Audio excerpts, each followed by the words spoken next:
매일 성경과 함께하는 오늘의 큐티 시간입니다.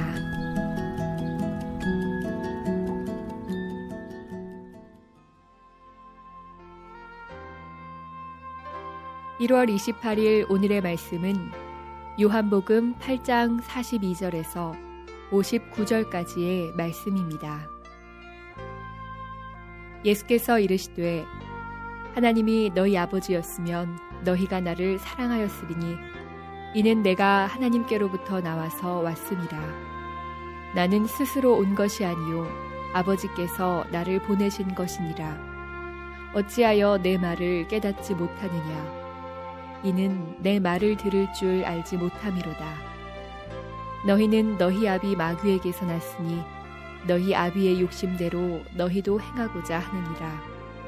그는 처음부터 살인한 자요 진리가 그 속에 없으므로 진리에 서지 못하고 거짓을 말할 때마다 제 것으로 말하나니 이는 그가 거짓말쟁이요 거짓의 아비가 되었음이라.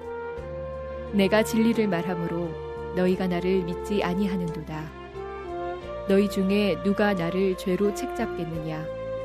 내가 진리를 말하는데도 어찌하여 나를 믿지 아니하느냐.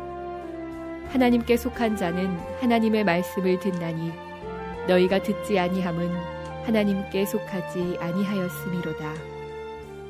유대인들이 대답하여 이르되 우리가 너를 사마리아 사람이라 또는 귀신이 들렸다 하는 말이 옳지 아니하냐. 예수께서 대답하시되 나는 귀신 들린 것이 아니라 오직 내 아버지를 공경함이거늘 너희가 나를 무시하는도다. 나는 내 영광을 구하지 아니하나 구하고 판단하시는 이가 계시니라. 진실로 진실로 너희에게 이르노니 사람이 내 말을 지키면 영원히 죽음을 보지 아니하리라. 유대인들이 이르되 지금 내가 귀신 들린 줄을 아노라. 아브라함과 선지자들도 죽었거늘 내 말은 사람이 내 말을 지키면 영원히 죽음을 맛보지 아니하리라 하니 너는 이미 죽은 우리 조상 아브라함보다 크냐. 또 선지자들도 죽었거늘 너는 너를 누구라 하느냐. 예수께서 대답하시되 내가 내게 영광을 돌리면 내 영광이 아무것도 아니거니와 내게 영광을 돌리시는 이는 내 아버지시니 곧 너희가 너희 하나님이라 칭하는 그이시라.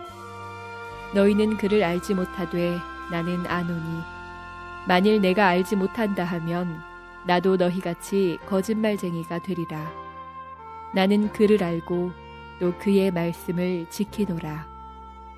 너희 조상 아브라함은 나의 때 볼 것을 즐거워하다가 보고 기뻐하였느니라. 유대인들이 이르되 내가 아직 50세도 못 되었는데 아브라함을 보았느냐?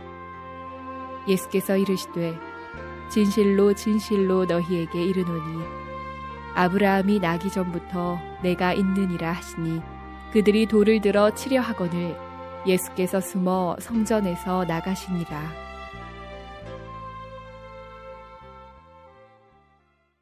하나님의 말씀이 오늘도 우리와 함께 하십니다.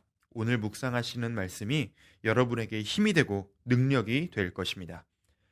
오늘 말씀은 어제에 이어서 예수님과 유대인들이 논쟁을 벌이는 내용입니다. 오늘은 예수님과 유대인들의 인식 차이가 얼마나 어떻게 다른가를 살펴볼 수 있는 내용입니다.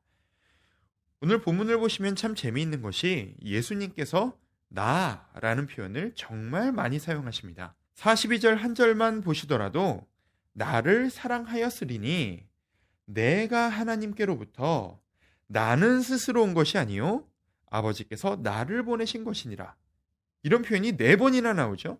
이런 식의 표현의 반복이 오늘 본문 끝까지 반복되고 있습니다. 곧 예수님께서 스스로의 존재에 대해서 적극적으로 표현하고 계시다는 뜻이 되겠죠. 더 재미있는 것은 예수님께서 나라는 표현만 쓰시는 것이 아니고 언쟁을 벌이고 있는 상대 유대인들에게 너희는 이라는 표현을 또 반복해서 사용하신다는 것입니다.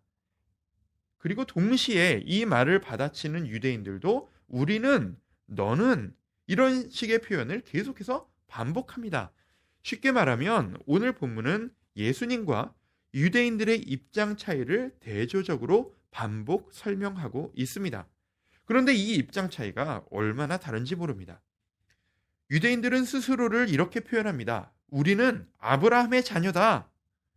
그런데 예수님은 그들을 이렇게 표현합니다. 44절에 보시면 너희는 마귀의 자식이다. 정반대죠. 유대인들은 예수님을 이렇게 표현합니다. 48절에 너는 귀신 들린 자다. 그런데 예수님은 스스로를 이렇게 표현하십니다. 나는 하나님의 아들이다. 도저히 서로 이해될 수 없는 정반대의 표현들이 반복되고 있습니다. 유대인들은 예수님의 이야기를 아무리 들어도 이해하지를 못합니다. 받아들일 수가 없습니다. 하지만 예수님의 이야기를 계속 듣다 보니 그 논리를 따라가자면 예수님께서 하나님의 아들이시라는 것을 반박하는 것이 불가능했습니다. 말로는 이길 수가 없었던 것이죠. 그저 예수님이 하나님을 모독하시는 것이라 생각하고 예수님을 쳐서 죽이려고만 합니다. 자, 여러분, 이런 차이가 왜 발생하는 것일까요? 문제는 간단합니다. 믿지 않기에 이해할 수 없는 것입니다. 예수님이 하나님의 아들이시라는 사실을 받아들이지 않으면 그 어떤 것도 이해할 수도 없고 받아들일 수도 없는 것이죠. 오늘 말씀에서도 그렇습니다. 믿지 않는 자들에게는 예수님이 자신의 존재를 드러내시면 드러내실수록 더 이해하기는커녕 분노가 차오르기만 하는 모습을 발견할 수 있습니다. 생각해보면 이런 문제는 이미 우리도 경험했던 사실 아니겠습니까? 생각해 보십시오. 하나님은 우리를 만드신 분입니다. 우리와 존재가 다른, 차원이 다른 창조주이십니다. 그분을 이해할 수 없었던 것이 당연하겠죠. 그런데 우리가 그분을 믿었습니다. 그분을 믿는 순간 이해할 수 없었던 그분의 말씀이 이해되기 시작했고 우리는 그분의 말씀에 우리의 모든 것을 맞춰 나가기 시작합니다. 믿을 수 없었던 것이 무조건 믿어지기 시작하고 그 안에서 감격하기까지 합니다. 그래서 우리는 이 감격의 말씀을 다른 사람에게 전하기도 하죠. 그 중에는 너무 감사하게도 우리와 같은 감동으로 말씀을 받아들이는 사람이 있는가 하면 이런 말을 하는 우리를 전혀 이해하지 못하고 도리어 비난하는 사람들도 있습니다. 우리가 아무리 설명하고 또 설득하려 해도 어떤 사람들은 도저히 이해하지를 못합니다. 왜 이런 일이 일어날까요? 믿음으로 받아들여지지 않기 때문입니다. 신앙이란 것이 그렇습니다. 믿지 않는 자들은 아무리 노력해도 왜 우리가 이렇게 사는지를 이해하지 못합니다. 우리가 아무리 이성적으로 설명하고 설득하려 해도 어느 순간인가는 납득시킬 수 없는 부분에 다다르게 되고 말죠. 결국 믿지 못하면 아무것도 용납할 수 없습니다. 감사하게도 우리는 이미 그 믿음을 가진 자들입니다. 이걸 정말로 감사해야만 할 것입니다. 이 복음을 받아들이고 이해할 수 있다면 그것은 성령님이 역사하셨다는 뜻입니다. 하나님의 말씀에 동의할 수 있음이 이 얼마나 감사한 일입니까? 동시에 주위에 아무리 설명하고 또 노력해도 이해하지 못하고 받아들이지 못하는 사랑하는 사람들이 있을지 모르겠습니다. 그들을 위해 우리가 할 수 있는 일이 무엇일까요?